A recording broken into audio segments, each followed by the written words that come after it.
Hey guys, good evening. I hope you're all doing well.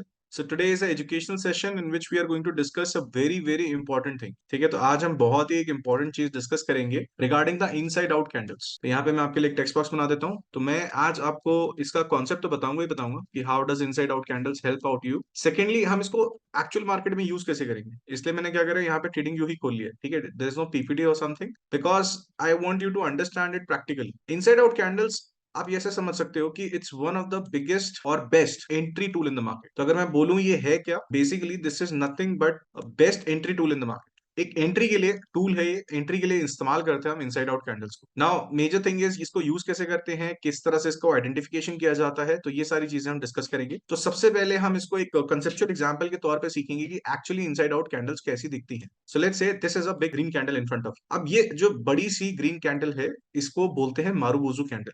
ठीक है, अगर मैं जापानीज नेम लूं इसका, तो इसका बोला जाता है marubozu candle. The spelling might be different in Japanese but English में कुछ इस तरह से लिखा जाता है। ये क्या है, एक बड़ी सी ग्रीन कैंडल है। यानी कि यहाँ पर, क्योंकि यहाँ पे क्या है डिपिक्ट किया जा रहा है that there are lot of buying power in this candle.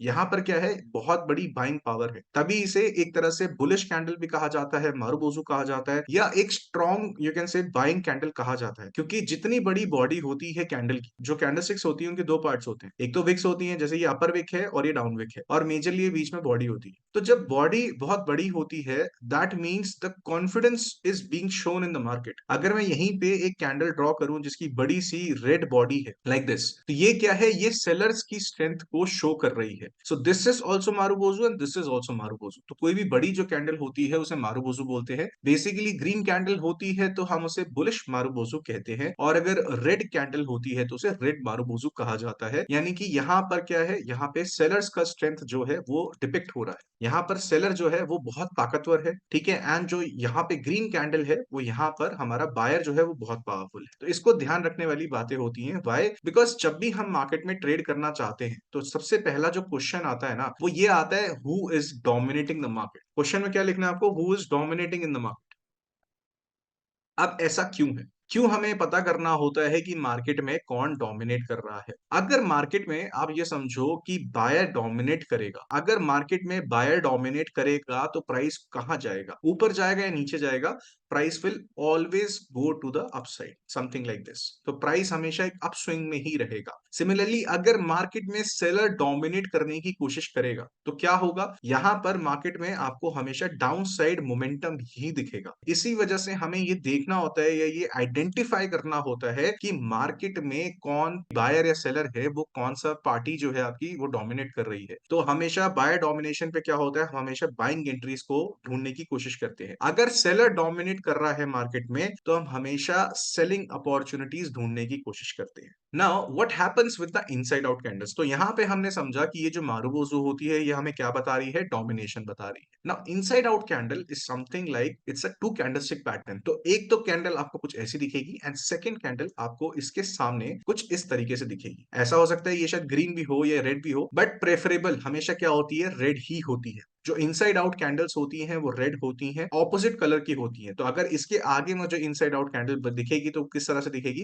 कुछ ग्रीन कलर की जो कैंडल है वो दिखने की कोशिश होगी। नाउ इसका बेसिकली पर्पस क्या होता है, इनसाइड आउट कैंडल्स का जो लॉजिक है, what is the logic behind it is that this basically candle, this inside out candle has not actually, ना ये कैंडल का हाई तोड़ पाता है, मैं इसको कलर चेंज कर देता हूं, ना ही ये कैंडल का हाई ब्रेक कर रहा है, ना ही ये प्रीवियस कैंडल का लो ब्रेक कर रहा है। यानी कि जो प्रीवियस कैंडल है उसकी विद इन द रेंज में आपको ये इनसाइड आउट कैंडल दिखेगी। सिमिलरली कुछ बिहेवियर आपको यहां भी दिखेगा कि मार्केट में ना हाई ब्रेक हो रहा है ना लो ब्रेक हो रहा है। तो इनको बोला जाता है इनसाइड आउट कैंडल्स। कि जब नेक्स्ट कैंडल मेरी यहां पर इतनी छोटी हो जाती है या मार्केट एक तरह से छोटे लेवल पे कंसोलिडेट कर जाती है कि प्रीवियस कैंडल का ना हाई ब्रेक हो रहा है ना लो ब्रेक हो रहा है, तो यहाँ पे क्या होता है, हमें दिखता है कि यहाँ से मार्केट ना रिवर्स कर सकते। तो इनसाइड आउट कैंडल्स किस चीज को बेसिकली रिप्रेजेंट करता है, रिवर्सल्स को। और ये रिवर्सल आपकी एंट्री के लिए बहुत इंपॉर्टेंट हो जाता है, क्योंकि कई बार मार्केट जब बहुत तेजी से ऊपर आ रहा होता है, कुछ इस तरीके से मार्केट ऊपर की तरफ कंटिन्यू कर रहा है towards the upside, what you will see is a small red candle against this big candle. यहां पर जो प्राइस ऊपर की तरफ आ रहा था, जहां बायर्स अपनी मारुबोजू कैंडल बना रहे थे, या यू कैन से बायर्स अपनी डोमिनेटिंग कैंडल बना रहे थे, उसके अगेंस्ट में सेलर ने एक छोटी सी कैंडल बनाई, बट यहाँ पे ना कैंडल का हाई टूटा है ना लो टूटा है।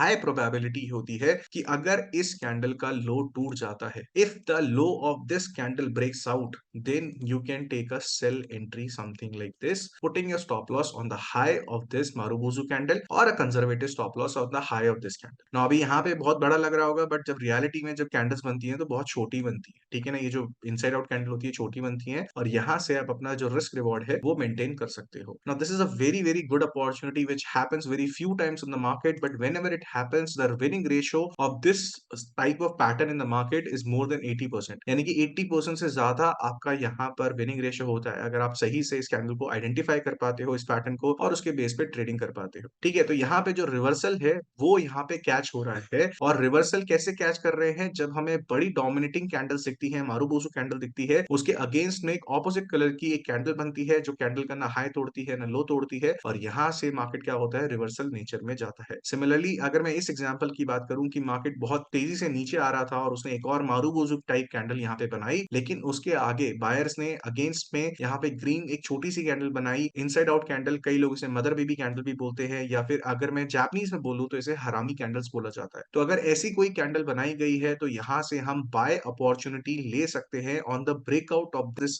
Inside out candle, put the stop loss on the nearest low, और you can say conservative stop loss on the low of the marubozu candle and drag your target towards upside. ये इस तरह से एंट्री की जाती है। अगर market में कुछ इस तरह का पैटर्न है तो हम डाउन साइड एंट्री करेंगे, अगर मार्केट में इनसाइड आउट कैंडल इस तरह का पैटर्न बना रही है तो हम बाय साइड एंट्री करेंगे। सो this is very important guys, because ये जो स्ट्रक्चर होता है ना, ये आपको बहुत ही ज्यादा इंपॉर्टेंट होता है। मैं यहाँ से स्क्रीनशॉट ले रहा हूँ और मैं आपको यहाँ पे टेलीग्राम ग्रुप पे भी इसको शेयर कर दूंगा, ठीक है। तो अब इसको प्रैक्टिकली एक एग्जांपल देख लेते हैं, सो दैट आपको जो कॉन्सेप्ट है वो और ज्यादा क्लियर हो जाए। तो यहाँ से चलते हैं हम अपनी मार्केट में, और आज ही मैंने लंदन सेशन में एक ट्रेड उठाया था जिसका मैं आपको दिखाना चाहता हूँ कि कितनी बढ़िया तरीके से इस कैंडल ने काम किया। तो what happened in today in the London session opening was, market was creating this higher highs and higher lows, and market जो है बहुत तेजी से ऊपर की तरफ आ रहा था। एंड अगर आप देखोगे यहाँ पर सेम तरीके से मार्केट में एक बहुत बड़ी ग्रीन कैंडल बनी, एंड इस ग्रीन कैंडल के आगे अगर आप देखोगे तो बहुत ही एक छोटी सी रेड कैंडल बनाई गई, कुछ इस तरह से ये दोनों कैंडल्स बनी, ठीक है। Very particularly try to understand the logic of these things, कि यहाँ पर एक बड़ी कैंडल बनी, ग्रीन कैंडल बनी ना, नेक्स्ट कैंडल ने इसका हाई तोड़ा है, ना ही नेक्स्ट कैंडल ने इसका लो तोड़ा है। सो व्हाट डिड हैपन, एक छोटी सी रेड कैंडल यानी कि ऑपोजिट कलर की कैंडल यहाँ पे बनी, जिसमें मैंने आपको बताया जिसके ब्रेकआउट पे आप सेल एंट्री एग्जीक्यूट कर सकते हो। You can either put the stop loss on the high of this inside out candle, और the conservative stop loss would be over here. So best stop loss आपका यहाँ रहता है, और यहाँ से आप अपना जो टारगेट है 1:2 तक का आप आराम से ट्रैक कर सकते हो towards the upside. And in the future itself, चाहे मार्केट कितना ही कंसोलिडेट भी कर ले या मार्केट कितना ही अपसाइड जाने की कोशिश करे, बट अल्टीमेटली जो ये सिग्नल होता है ये रिवर्सल का ही होता है, इसलिए मार्केट रिवर्सल ही मारने की कोशिश करेगा, और यहाँ से आप बढ़िया से 1:2 के रिस्क रिवॉर्ड को आराम से ले सकते हो। तो this is how we basically use the concept of inside out candles in catching the reversal entries. अगर यहाँ पे देखोगे मल्टीपल आपको यहाँ पे एंट्रीज दिखनी शुरू हो जाएंगी, अगर इस कैंडल को आप अच्छे से रिवाइज करोगे, आइडेंटिफाई करोगे और इसके यूज करने की कोशिश करोगे। सो आई होप आपको आज का टॉपिक समझ में आया होगा, जिसमें मैंने आपको समझाया कि इनसाइड आउट कैंडल्स को कैसे आइडेंटिफाई किया जाता है, इनको एग्जैक्टली कैसे यूज किया जाता है, कहाँ पे एग्जैक्ट एंट्री होती है, कहाँ एग्जैक्ट स्टॉप लॉस होता है, और कहाँ पे एग्जैक्ट टारगेट होना चाहिए। So I hope this is all good guys, and try to use this kind of stuff in the market, and that's how we are able to grab good points in the market, ठीक है। तो इस तरह से हम आगे वाले topics में, और आपको मैं एक नेक्स्ट टॉपिक के बारे में बताऊंगा, नेक्स्ट एंट्री रूल के बारे में बताऊंगा, but this is one of my favourite entry type, जिसको मैं काफी अच्छी विनिंग रेशियो में इसको मैं डिकोड कर लेता हूँ, या फिर मैं एग्जीक्यूशन ले लेता हूँ, ठीक है guys. Till then take care and see you in the next video.